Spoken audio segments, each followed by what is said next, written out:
me, I've never really been a big fan of air condition type or bone conduction type headphones. But when it comes to sound quality, that's a whole other aspect. With the sound quality, I always felt as though they did a great job. There's some things I didn't like, but overall, it is really comparable to ordinary pair of headphones. Now, the designs is where lies the big difference. I, for one, am not fond of how they are, particularly how they're made, and also just the look of it, even when you wear the headphones.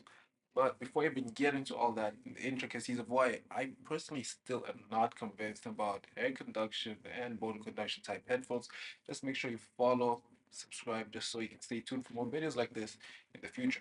These headphones that I'm going to be looking at today is the TRUEFREE F2 headphones.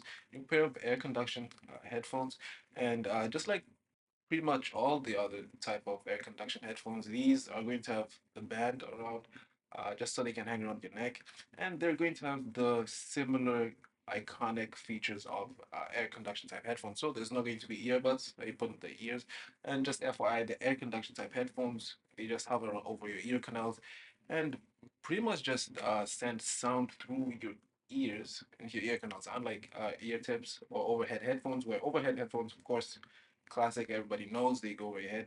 And then the ear tips, they go in your ear canals. Now, these, they're designed more so to keep your ear canals safe and healthier because ear tips, really, when they go in your ear canals, they can damage your ears. And one thing I also like about air conduction type headphones, for the most part, they're always light. These ones are going to be 26 grams, and the lighter the headphones, the more comfortable they are, and the longer you will be able to use them. And for the controls of these headphones, they're all going to be on the right side of the headphones. And as for charging, charges via USB-C, and the battery life is roughly around 15 hours, give or take, depending on how well you're in conserving battery life. And also, that's another thing about air conduction type headphones.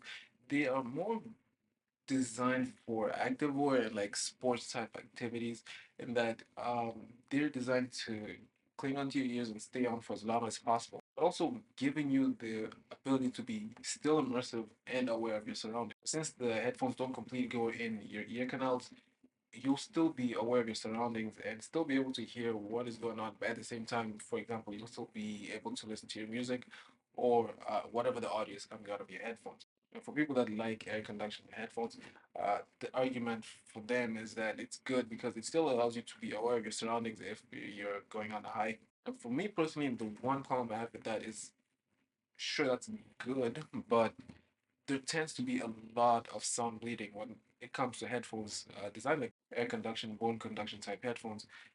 And honestly, it depends where you are and what type of person you are, right? If you're going to be outdoors in the open, uh, sure, the sound bleeding is not going to do much. But if you're somewhere where you want to keep quiet, then you either have to keep the volume to a minimal, or even honestly not just use the audio because the sound bleeding is that bad for these headphones and just in general.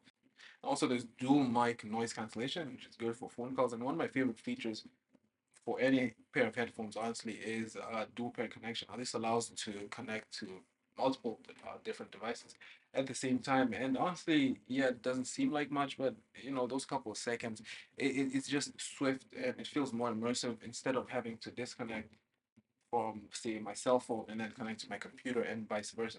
Being able to connect to both of them at the same time just allows ease of use and ease of access when using these headphones. And for gaming, it has 43 milliseconds for the game mode, but I personally don't use headphones like this for any of that stuff, so it really doesn't matter to me. But if you're wanting that can, then 43 milliseconds is what these headphones are going to do for you. And as for the actual value of these headphones, so when it comes to the sound quality with air conduction headphones, I think they're slightly better than bone conduction headphones. Bone conduction still has some work to do over there, but with air conduction, the sound quality is good, but the sound bleeding is very bad. But for me, I still am not convinced on the design. It's just not my cup of tea and how they look and how they fit. Like for these, for example, they have memory still designed, so they're able to really just fit around regardless how you handle them, how you fiddle with them. For me, that's good, but it's just not my style and what I prefer to use, especially when it comes to headphones. The sound bleeding is the biggest part that I dislike when it comes to air conduction type headphones.